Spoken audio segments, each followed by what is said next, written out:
Welcome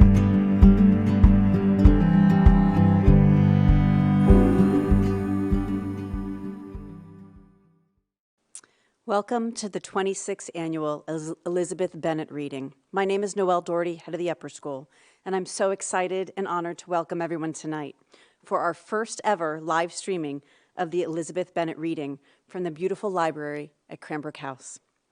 We know a bit about some of the wonderful community members who are watching tonight, and I'd like to draw attention to two groups. The first is our Kingswood Alumni. Miss Bennett is remembered by her students as having an intense and devoted interest in the use of the English language, and for her remarkable ability to inspire a precise and disciplined use of words in the written expression. As her former student, Carolyn Faulkner Peck, class of '53, states, "Who could ever forget Elizabeth Bennett, who never raised her voice or lowered her standards for our work, who, like Michelangelo, helped us chip out the readers and writers buried within us, who gave us all the charge of language. The light in her room did not all come through the windows or from the ceilings." Many of her former students credit Miss Bennett with instilling within them a deep respect for the power of the written word, and for some, an aversion to poor word choice that bordered on compulsion. Many fine writers were developed and writing careers launched in the classroom of Miss Bennett, who helped set a foundation of care and dedication to the written word that resonates within the halls of our school today. Welcome, Kingswood Alumni. The second group we welcome are Bennett alumni. Tonight's readers are in good company. They join a long list of faculty luminaries, both current and retired. These great grant recipients come from a wide variety of academic departments, including science, world religion, world language, and history. The works crafted by these faculty members have been shared in past readings and may have found their way into a variety of publications. Thank you for sharing your talents with us. So, the Elizabeth Bennett readings began in 1995, but the award has been in existence for the past 36 years, since 1984. Elizabeth Bennett was a highly respected English teacher who taught at Kingswood School from 1936 to 1967. In 1984, two of her former students established the Elizabeth Bennett Fund. This writing grant is awarded each year to one faculty member to fund a 2-year writing project. Recipients demonstrate a reverence for the written word and seek to share that passion with both students and colleagues. Candidates are selected through an application process that includes detailed plans for their course of study and writing samples. Tonight, Sarah Appleton Pine completes her second year of the grant, and we hear from first-time recipient Rachel Applebaum. Before we begin, a few thank yous. The Elizabeth Bennett Writing Grant was the inspiration of two of Miss Bennett's former pupils, Caroline Cross Chinland and Annie Sanders, both from the Kingswood class of 1958. Their dedication has inspired fellow Kingswood alumni to contribute to this grant over the years. We thank these friends of the Bennetts for their contribution to the fund and for making this evening possible. Jacob Hassard, Dean of Faculty, who facilitates the application process and gets word out to the faculty about the availability of this grant, and Susan Post from the Office of Alumni Relations, who shepherds both the grant process and the reading event. Finally, we'd like to thank President Dom DeMarco and COO Rod Spearin for their leadership and letting us use these beautiful spaces tonight in the Cranbrook House Library. So let's begin. Our readers tonight are both members of the English department and members of the Kingswood Dormitory residential staff. They know each other well, which presents an opportunity to have them introduce each other. At this time, I would like to ask our first-year grant recipient, Rachel Applebaum, to introduce Sarah Appleton Pine as she completes her Bennett Writing Grant experience. Thank you. I am honored to introduce you to my colleague, friend, and fellow Apple, Sarah Appleton Pine. Sitting in the Cranbrook Library reading room last year, listening to Sarah read a vulnerable, meditative essay about her uncle, I remember thinking, 1, she is amazing, and 2, I want to be like her. Sarah is a big reason I am in this room today, as her skill is inspiring, Her encouragement is genuine, and her enthusiasm for reading and writing is infectious. Sarah remembers my favorite authors and is quick to let me know when a new title is coming out. Being in the know on new forthcoming books is one of her superpowers, and we're lucky that she shares the love. Although she was writing short stories long before, by the time she began college, Sarah was consistently writing nonfiction. In addition to her MFA, she has attended the Mendocino Coast Writers Conference and enrolled in classes through Catapult and Creative Nonfiction. While she certainly considers these educational experiences to be significant, she has also formed meaningful relationships with a network of writers over the years, and she is appreciative of their feedback. In addition to being a talented, hardworking writer, Sarah is one of the most encouraging people I know. When I mentioned that I was enrolling in a creative writing workshop, Sarah sent me links to other workshops she thought would be a good fit for me. When I shared my goal to spend the summer writing poetry, she shared with me helpful titles and loaned me books straight from her own library. I am forever grateful for her belief in me and my words as much as I believe in hers.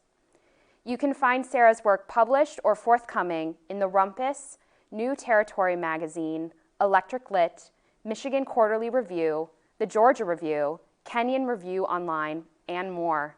She is also a regular contributor to the Plowshares blog. I am thrilled to be here with her tonight. Here is Sarah Appleton Pine.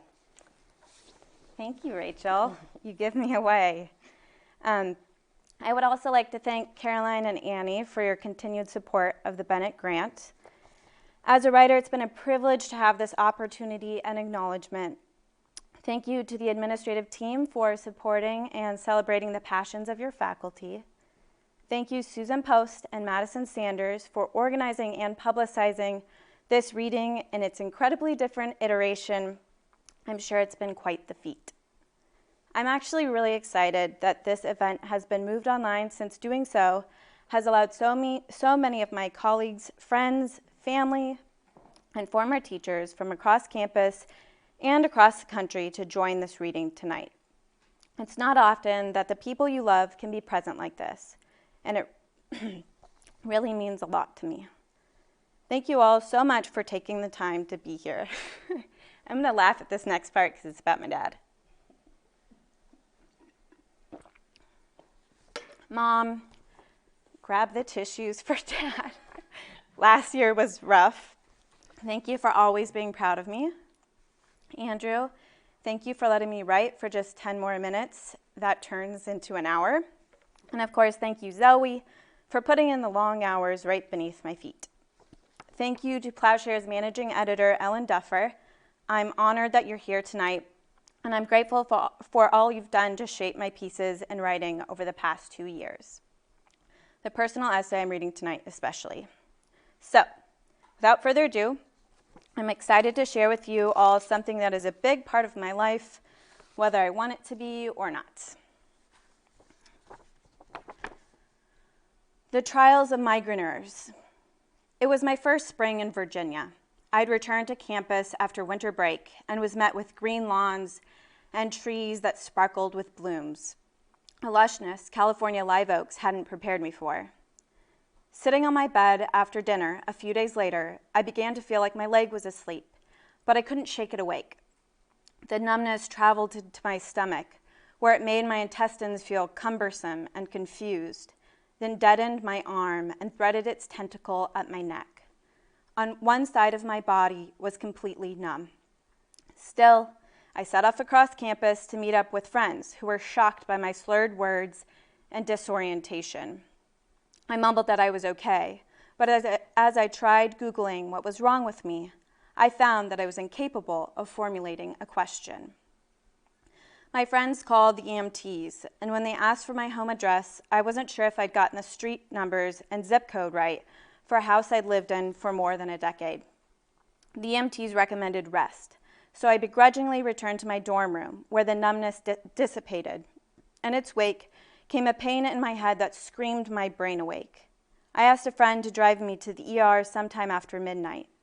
After undergoing scans, vomiting, and being given a narcotic so strong I slept through the entire next day, I was told that nothing seemed to be wrong. I went home and didn't tell my parents about the episode until 2 days later when it struck again. They arrived 36 hours later, and we began the process of figuring out what was happening to my body. I saw a neurologist who answered in one word: migraine. Migraines are hardly rare. 36 million Americans experience them, though they disproportionately affect women, 3 women for every man.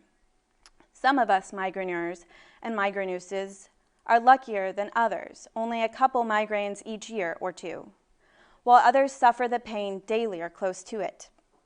In fact, the ADA classifies migraine as a disability for those whose treatment-resistant migraines result in chronic pain. In addition to this pain, migraines encapsulate an aura, usually an ocular or sensory disruptions like a squiggle of light across one's vision, which writer, neurologist, and migraineur Oliver Sacks describes in his 1970 book, Migraine, as the many weird and wonderful symptoms which commonly precede the headache of migraine. Migraines have a litany of common triggers: red wine, chocolate, avocado, cheese, stress, dehydration, and exhaustion, to name just a few, and many so-called miracle cures. For people with uteruses, migraines often correlate to puberty, birth control, and menopause.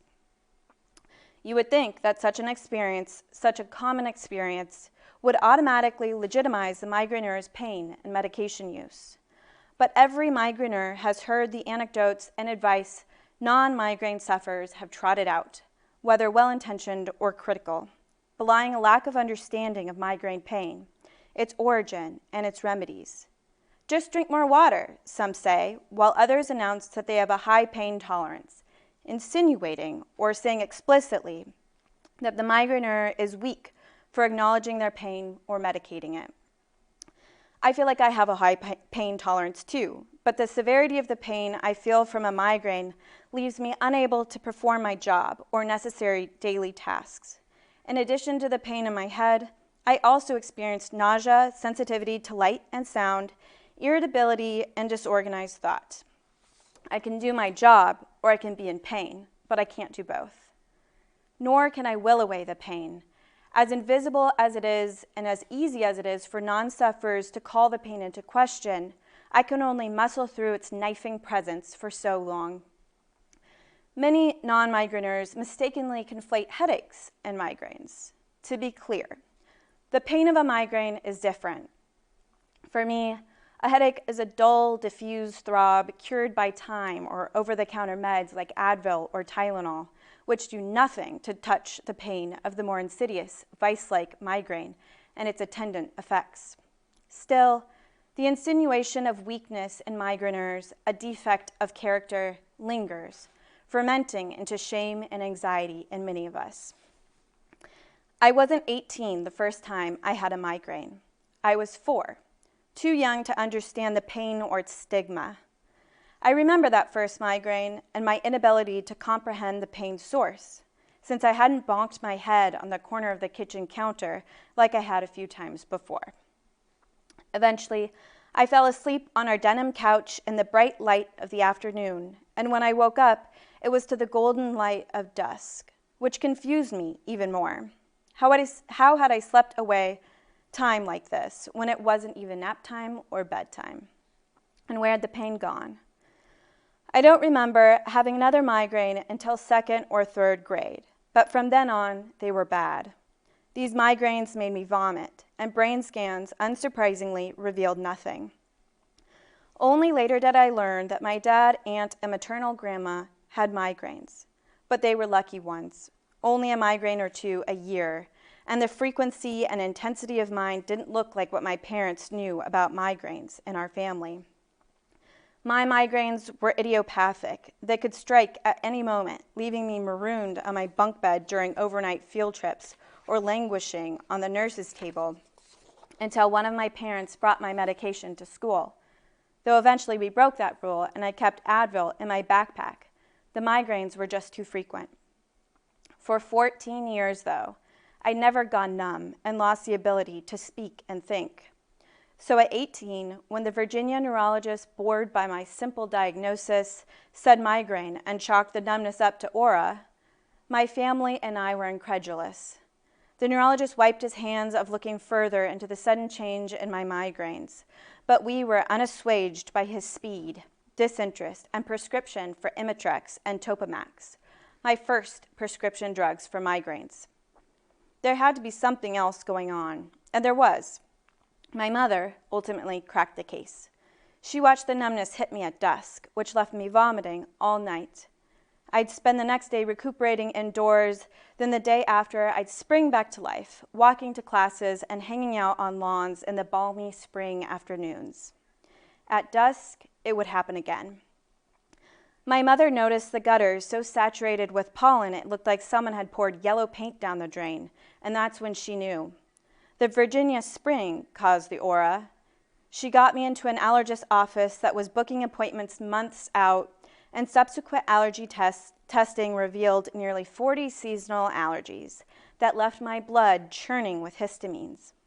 There wasn't any quick fix, but at least we had our answer, the only one I've ever had for what's triggered my migraines. Why in the country in the southwest of France should I have stronger and more frequent migraines? Roland Barthes asks in Roland Barthes. I am resting in the open air and yet more migrainous than ever. I want to reach back in time and tell Bart to cut out his solipsistic chatter. He wasn't a victim of partial desire, as he was fetishizing a specific point of his body. He just figured out his migraine trigger, histamines. But I can understand why Bart, like many others, may have second-guessed the veracity of his migraines, this extreme, invisible pain. Even with the blinds drawn, lying on my bed with a cold washcloth across my forehead, I wonder if what I am feeling is real. Others, especially those who don't experience migraines or even headaches, doubt the realness of migraines too, as fellow migrainer Joan Didion notes in her essay, In Bed. There was nothing wrong with me at all, Didion says. I simply had migraine headaches, and migraine headaches were, as everyone who did not have them knew, imaginary. It's difficult to conceptualize this invisible pain and the ways it lays waste to the sufferer. Class adds another dimension to the disorder. Migraineurs are forced to negotiate functioning in a world that doesn't slow down for their pain. Who ever heard of the proletarian or the small businessman with migraines? Bart asks. I've heard of plenty, but I can see what he means. Migraineurs in the workforce don't have time for a migraine. Their jobs don't grind to a halt with the onset of pain, so we have to find a way to work through them. I've slipped out of class to retrieve migraine medication from my office when I've forgotten to keep it in my bag. I've muscled, white-faced and nauseous, through faculty meetings rather than begged to skip them. The migraines happen too often and too suddenly for my life to be rearranged or put on hold to accommodate the pain. Migraines are disabling, but most of us have to find a way to squelch their ferocity enough to get by. Pain holds the power, as Lisa Olstein calls attention to in Pain Studies, her examination of pain, including migraine pain. Olstein lays bare the process and panic one goes through in determining what is possible to do after the migraine's almost always unexpected onset. Can I stand up? Can I drive? Can I work today? How long before I am able? Then, for how long will I be able? We don't want to be weak, and we don't have time for this. Most of us can't afford financially, mentally, or professionally to let the pain win. Even though we don't have time to waste, we try to think our way out of the pain before reaching for medication. As Olstein notes, the migraineur is drawn to the delusion of magical thinking, the make-believe bargaining you can't help but do. More than anything, it's a means of proving yourself to you, rehearsing how much you don't want this to be happening. I've never been able to think myself out of a migraine, but I try to every time. When I finally acknowledge it, I gamble on a strategy to cure the migraine, combining water, sunglasses, physical therapy, migraine exercises, rizatriptan, peppermint oil, and more. And hope my tactic is right, so that I won't get stranded somewhere when I should have been in bed. I don my sunglasses at work, brace myself against the hallway wall, muster enough energy to stand in front of my students and do my best to shepherd them through writing concepts or text. To do otherwise would be to fail, or that's how it feels. There's a temptation, both culturally and personally, to unfavorably link migraine and character, which begets a migrainer's shame. Barthes suggests that his migraine was rooted in character, contemplating migraine as both debased and sensuous, an affliction he should agree to enter, though just a little way, for the migraine as a tenuous thing, and to man's mortal disease, insolvency and symbolization. For women, this conflation of disorder and character becomes alarming, given how often women's pain has been dismissed, especially when it's invisible. Indeed, one sees the sexist rhetoric espoused in Didion's time, where a person that tends to be ambitious, inward, intolerant of error, rather rigidly organized, perfectionist, has a migraine personality. Qualities women were readily faulted for then as now, though they're viewed as more excusable in men. Especially with rhetoric like this, the temptation to read into one's pain is strong, and Didion laments what her migraines might be saying about her character. That in fact, I spent 1 or 2 days a week almost unconscious with pain seemed a shameful secret, she writes, evidence not merely of some chemical inferiority, but of all my bad attitudes, unpleasant tempers, wrong think. Migraine becomes a catch-all for Didion's faults, punishing her with pain. While the inherently sexist theory of a migraine personality that was popular in Didion's day has been rejected by modern medicine, it feels difficult to shake, especially when reinforced by medical professionals and those around me. Didion's distress about what migraines say about her personality makes me think of my own character. I have a tendency toward perfection, fastidious tidiness, and low tolerance for errors. I'm an anxious person, neurotic and high-strung. I wonder if those around me think I'm lying about my pain, using it to get out of things. And then I wonder if I'm faking the pain, even as it bites into my brain. Just act a little tougher, I tell myself. Go to the dinner, even if your head feels like it will explode. See how long you can go without taking medication. When it comes to migraine medication, this line of thinking is especially problematic. When not taken at the onset of a migraine, the medication drops in efficacy so significantly that it often has no effect, leaving the migraine to throb unabated. Sometimes 1 pill or 2 or a combination of prescription and over-the-counter medications don't eradicate the migraine. But not banishing the migraine completely may mean that the migraine will linger indefinitely. Too much medication, though, and you run the risk of rebound headaches. How much is just right, and how much are you willing to suffer? What are you willing to put in your body so that your body leaves you alone? Is it strength or masochism to wait to take meds? Does it matter what other people think? What does our use of medication say about our character? I'd worry that this is characterological, that I flee too quickly, too desperately into the arms of an immediate solution, be it Advil for cramps, migraine meds for migraine, epidural for this, Olstein says, after turning to medication for pain relief. I worry this tendency, weakness, fear, lack of imagination, might infect my parenting as well. In Olstein's worrying, being quick to medicate swiftly goes from weakness to a deficient imagination, as if not only could she have been stronger, but she could also have been more creative in handling her pain without medication, or at least delay taking it. The migrainer cultivates her own creativity, both in how she handles the migraine and in what happens in her brain during the space of time the medication takes to kick in. Oftentimes, the pain causes the migrainer to meditate on death. My brain began building a migraine death fantasy land when I was a child.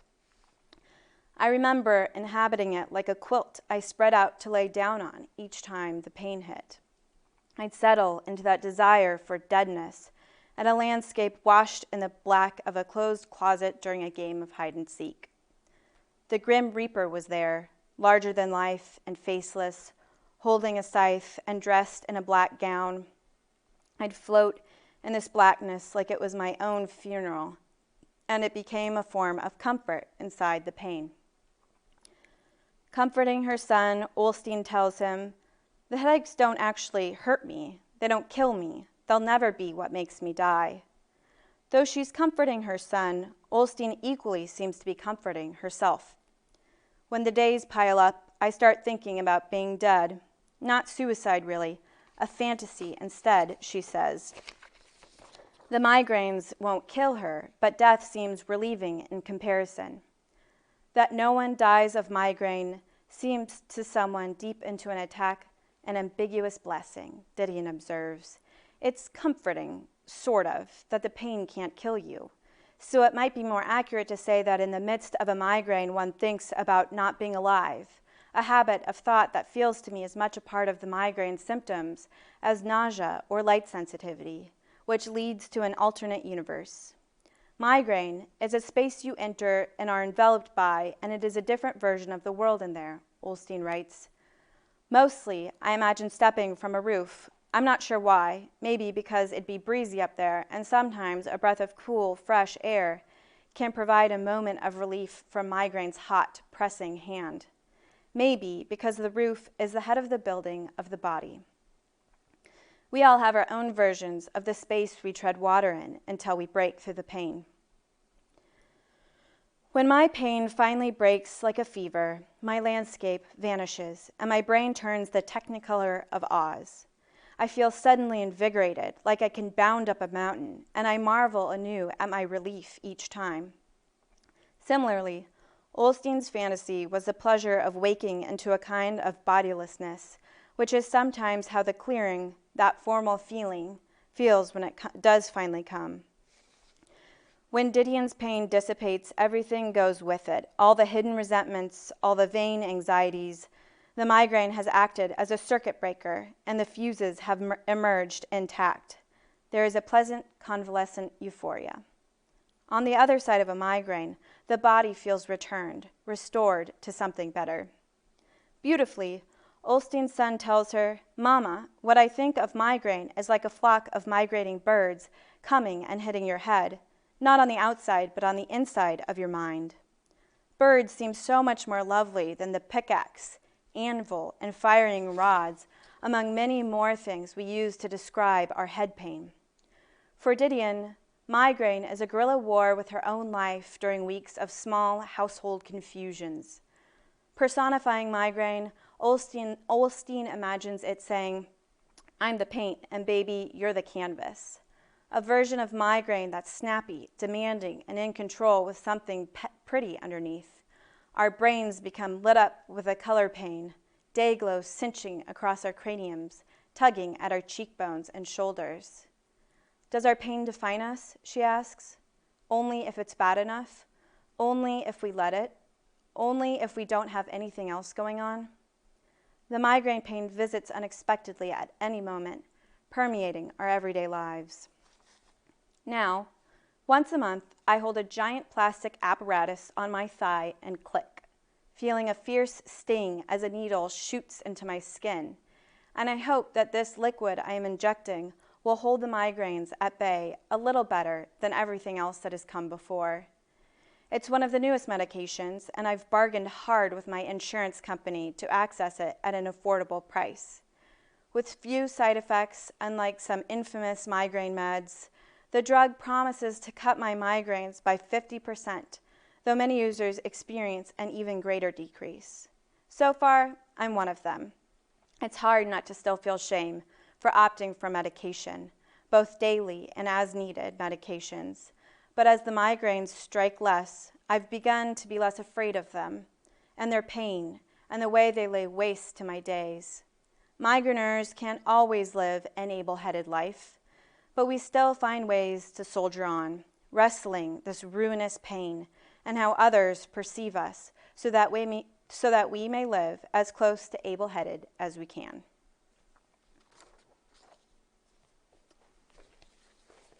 All right, I'm going to introduce our next apple, but I'm going to take a quick drink of water.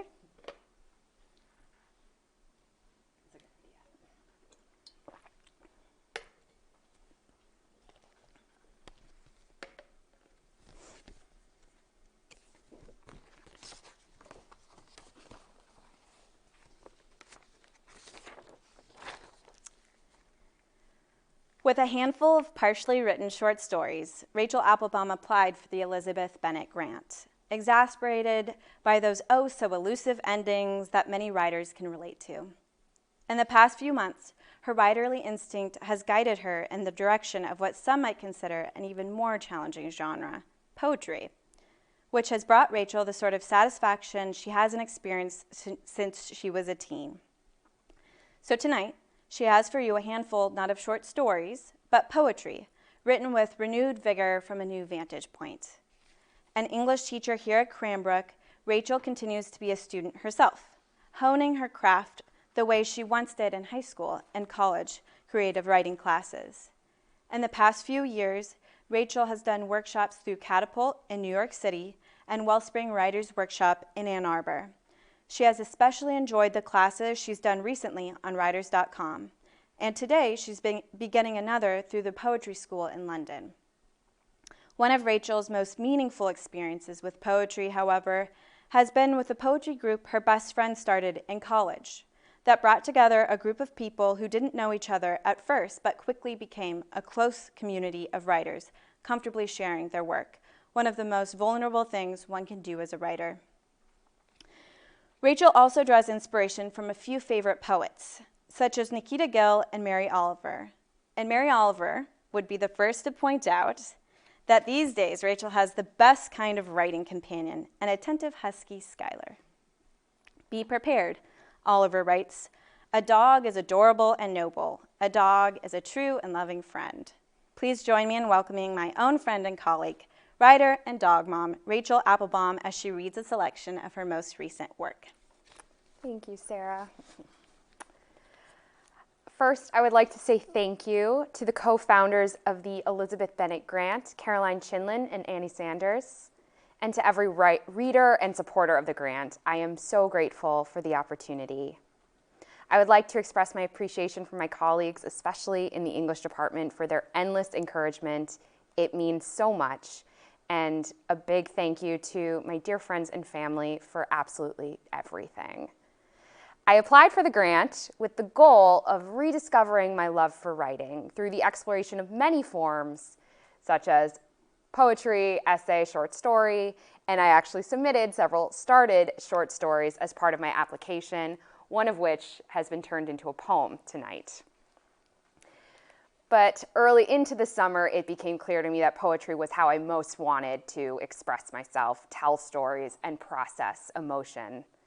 I will be reading a series of poems tonight that touch on many subjects, including family, memory, nature, death, and loss.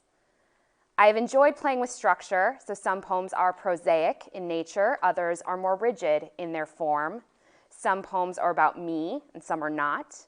And some poems are about painful memories, and some are not. And I think that's why I love the genre so much, because I get to do a little bit of everything. Here we go.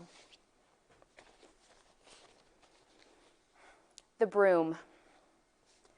There is a scar on my right thigh, an inch long and pale, from a green plastic broom broken in half, acquired playing horses or witches, or some other game that required holding the jagged handle near my thigh. I am lucky to carry so few scars. If the broken broom is the worst of them, then my body has been protected. My mother's despair, spite, and suicide has left no scar, nothing visible to evidence her jagged edges. Today I look at the scar on my thigh. It appears a little longer, a little darker. I recall being 5 years old and cutting my leg on a plastic broom handle, running upstairs for my mother to fix me.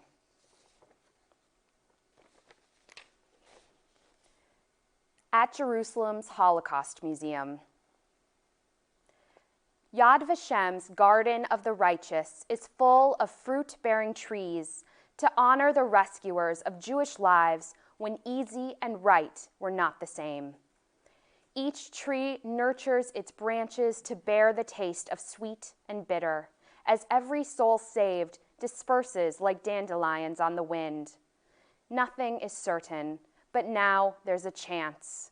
Seeds will fall to rest in fields, craft meadows to bloom, and pass quietly in winter when the time is right. Fire cannot destroy so easily. Yad Vashem's Children's Memorial is a dark room of mirrors and 5 candles glowing in the center of the shadows. 1,000 reflections birth 1 million stars, flickering in a miniature cosmos. You float in the heavens where each child slumbers in their bed of light, but reach out a hand to grasp a star and you stumble forward empty-handed. They are not really there. Their names are carved into the railing you are holding for stability. Yad Vashem endures on a foundation of names and numbers and shoes.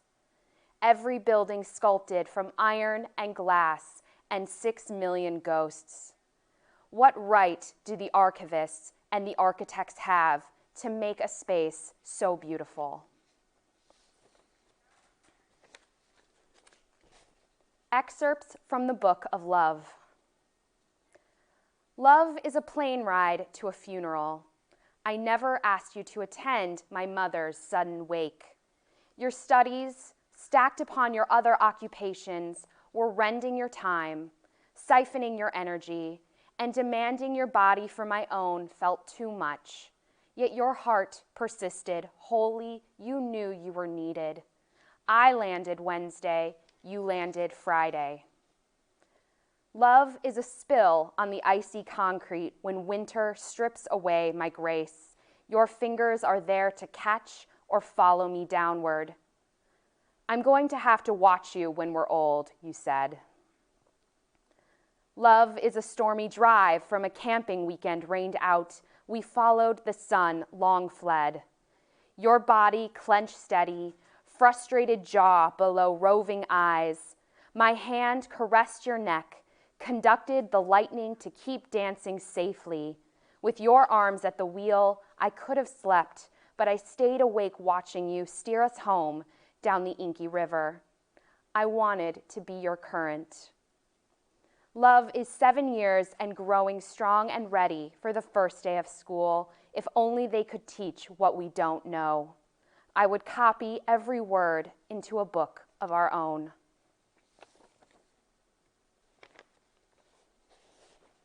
Baby bird. The baby bird lay translucent on the sidewalk. No tree above, no nest nearby. Dropped from the world to come, egg cracked in paradise prematurely. Ravenous insects fed on the spongy, bald body. A swarm of locusts on the firstborn, 2 plagues for one. An impromptu funeral, we buried the unborn bird under the smallest tree.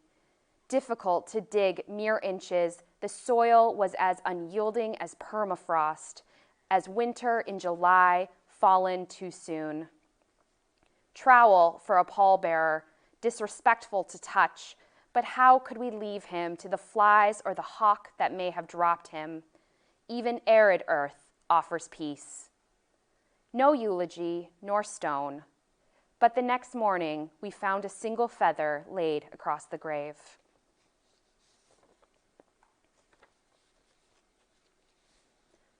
One day I will forgive you. It's not fair that you are not here to rebut my accusations. You were a lawyer. You know no trial is one-sided, regardless of the prosecutor's overwhelming evidence that you didn't break the cycle you swore would die with you. Now we'll see if I can wield the sword. Mother, you are my judge, jury, punisher, redeemer. I live in your sentences. Your list of sins is as long as your graces. You shaped me and mine. If I love myself at all, I must love you. If I hate myself, I have you to thank. Perhaps I took too much heart and humor upon birth. You let your soul walk on her own two legs. Couldn't put me back. I always wondered why you held so tightly to the past. Perhaps your body broke when the epiphany did. I am not coming back. Perhaps I am the defendant after all.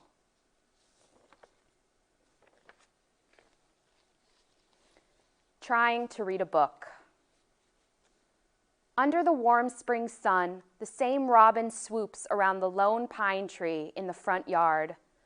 A simple turn of my head reveals a nest of tiny, hungry beaks, and I can't believe I only now notice how loudly they sing.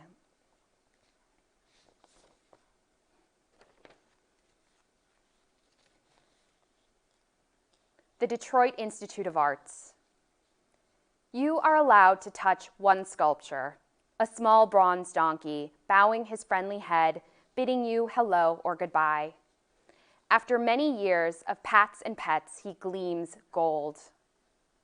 My grandmother brought me to the Detroit Institute of Arts as a child, so I could goggle at the rainbow painted on the ceiling of the bathroom hallway and eat cookies in the food court.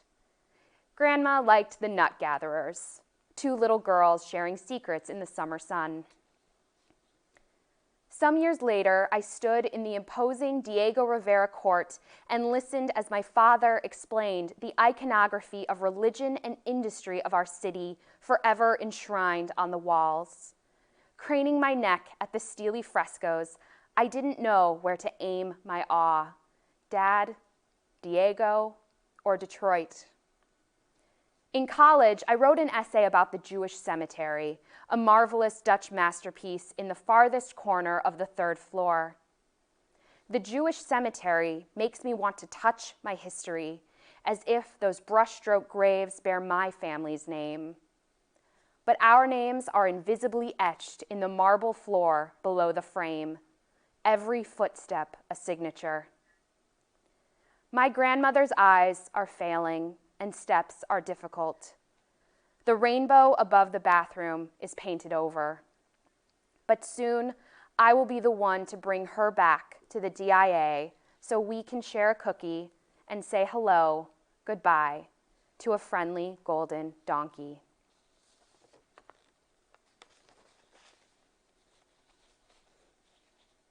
How cool are you, Dad? At Papa's 5th wedding, held in his backyard, we posed for a picture at a picnic table covered in pink plastic. You, in your black suit and sunglasses, smirking, staring down the camera. One hand casually grips a Coke, while the other cradles me close. Me, my eyes turned shyly downward, hand lightly curled around the lapel of your jacket. Demure in flower girl florals, complete with matching headband, perched upon the pixie cut I gave myself one day to surprise you while you took a nap. Here we are, 24 years later. Your sunglasses are now prescription. My haircuts don't include Barbie scissors. Papa is gone, Mom too. But I can still anchor my hand on your lapel, secure as a little girl whose cool dad wraps his arm around her shoulders and stares down the camera so she can look away.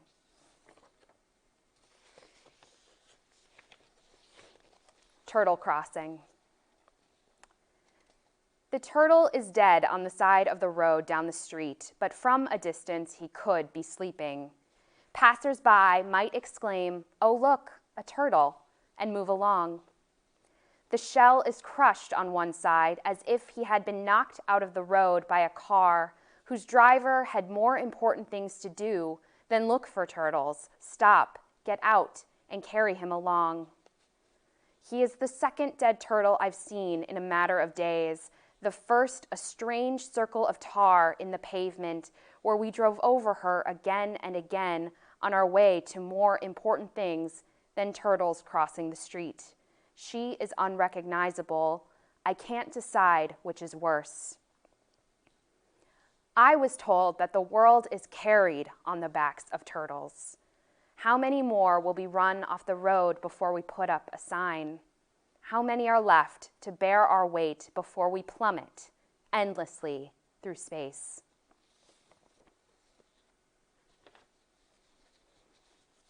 Job requirements. I will write a lesson plan. I know how to take attendance. I will mark letters in a grade book. I don't know how to take a bullet. I know how to take attendance. I can correct you in red ink. I don't know how to take a bullet. How can I love you enough? I can correct you in red ink. I can recite poetry. How can I love you enough to run back for you in a fire? I can recite poetry in the masked, stagnant air. To follow you through the fire means I cannot keep my distance. In the masked, stagnant air, holding our breath, still, means I cannot keep my distance. How do I push you away? Holding our breath, still waiting for next month, semester, year. How do I push you away? I will write a lesson plan.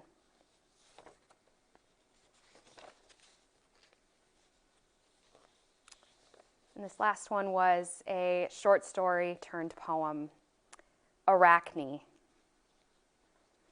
I quite prefer it here in my corner, at the edge of your frame. Let me make the world beautiful for you, immortal for a moment, gossamer eternity. Whoever believed a woman, a weaver, the first time? You've heard countless versions of the tale, many filters for the same image. The stories cry execution or mention mercy. Do they ever mention choice? You wouldn't call me woman now. I've traded my breasts, my lips, my shapely self for hands. Hands and hands and hands. These webs are mine to spin. Once I loved to rest my head upon the loom, breathe the cool stillness of the frame before sparking life and color and warmth with my hands. Hands, hands, hands. Let me keep nothing but these. I am the loom. How could a little pest like me make a goddess mad? Winning is worthless when life is eternal. Athena victorious every time. The gods must be laughing still, calling me weak or arrogant depending on the spin. I do what I love all the same. Before you chase me out of this corner, look at what I create for you. Even goddesses would be proud. Thank you. I want to thank both of our readers, Sarah and Rachel, and everyone who joined us tonight through the live stream. I will put out a call for applications for the Bennett Writing Grant before spring break, and I encourage faculty from all departments to consider putting in an application. The 1959 Kingswood Yearbook was dedicated to Miss Bennett with this inscription: "You have illuminated for us the great realm of literature from Moses to Moham. Our confused syntax and the confusing imagery of the modern pots have become clear under your teaching. Even when engulfed by book reports, critical papers, and clarion proofs, you have an encouraging word or a bracing comment for us. To obey your dictum, be specific. It is to you, Miss Bennett, that with love and respect, we dedicate our woodwinds." And so we dedicate this night of reading to Miss Bennett and to all of the teachers and mentors who inspire us with their willingness to share their passions and talents. Thank you all for sharing in this evening of celebration of our talented writers.